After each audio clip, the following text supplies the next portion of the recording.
Case में LP और ALP क्या कर सकते हैं।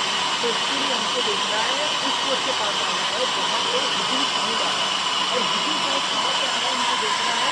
अगर हिटिंग साउंड आ रहा है जहाँ पे एचडीएस, ये आप देख सकते हैं एचडीएस इंडिकेशन होता है, और आप देखेंगे नीचे अगर ये यहाँ से आ रहा है इस सोलिनॉइड वॉल, तो मतलब ये है कि इस केस में मेरा एचडीएस एक्टिवेट हो जाएगा।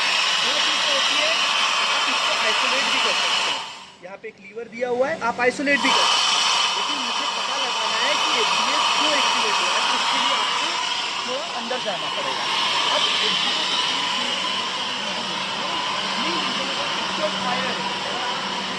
फायर है तो आपको क्या करना है, जो भी प्रिस्क्राइब चीज़ें हैं, जैसे कि अगर फायर एक्सटिंग्विशर है, आपको फायर एक्सटिंग्विशर का इस्तेमाल करना है, आपको पैसेंजर के इवैक्यूएशन के लिए हेल्प करना है इस डोर की मदद से। आप देख सकते हैं वो जो अलार्म है वो भी बज रहा है इन केस ऑफ फायर, और मेजर फायर होगा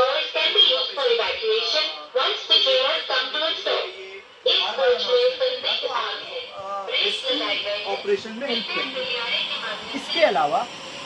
इसके अलावा अगर ये एक्चुअल फायर नहीं है तो या ये हो सकता है किसी ने स्मोक किया होगा। स्मोक कहाँ कर सकते हैं आप, टॉयलेट में सेंसर्स लगे हुए हैं, वहाँ भी कोई स्मोक कर सकता है।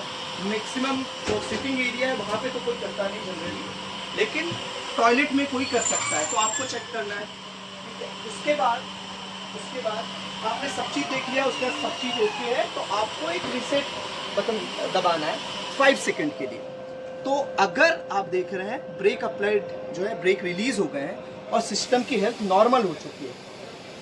ओके, अब मतलब ये सिस्टम वापस से रीसेट हो गया है। क्या हो सकता है कि अभी आप देख रहे हैं यहाँ बैटरी की पावर है ना, ये ग्रीन लाइट देख रहा है, मतलब इस सिस्टम में पूरा पावर आ रहा है। किसी रीजन से मेरा ये जो एमसीबी है ये ट्रिप हो जाता है, ये ट्रिप हो गया, यहाँ पे एफडीएस का इंडिकेशन है, ये ट्रिप हो गया किसी से गलती से, एसी मैकेनिक से। तो आप देखेंगे थोड़ी देर के बाद जब तक कि इसका बैटरी का बैकअप है, यहाँ पे 12 वोल्ट की 2 बैटरी है, जब तक बैकअप रहेगा ये सिस्टम काम करेगा। और जैसे ही बैटरी का बैकअप होगा तो आप देख सकते हैं, अभी तो हमने जल्दी करने के लिए क्योंकि इसमें बैकअप था इसलिए इसको निकाल दिया, तो आप देख सकते हैं कि पैनल का पूरा जो लाइट्स है ये ऑफ हो चुके हैं। इसका मतलब ये सप्लाई में प्रॉब्लम है। तो सप्लाई में प्रॉब्लम है तो आपको सबसे पहले क्या चेक करना है, आपको तो एसी मैकेनिक को इन्फॉर्म करना है कि इसमें सप्लाई नहीं आ रही है। एसी मैकेनिक देखेगा, और हो सकता है मोस्ट जो डोमिनेटिंग केसेस होते हैं वो यही होते हैं कि मेरी जो एफडीएस की जो ये एमसीबी होती है ये ट्रिप हो जाती है। और जैसे ही मैं इसको वापस से स्विच ऑन करूँगा तो आप देख सकते हैं कि ब्रेक वॉल की हेल्थ फिर से ओके है और ब्रेक रिलीज हो गए।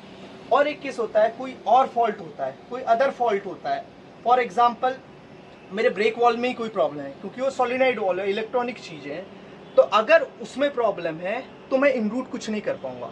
और उसमें कुछ प्रॉब्लम है, आप रीसेट कर रहे हैं, बहुत बार कर रहे हैं तो भी कुछ नहीं हो रहा है, और हमेशा ब्रेक अप्लाइड आ रहा है, तो आपको सिंपली क्या करना है, जो अपन स्टार्टिंग में करे थे हम लोग, आपको क्या करना है, उस सॉलिनॉइड वॉल को आइसोलेट कर देना है।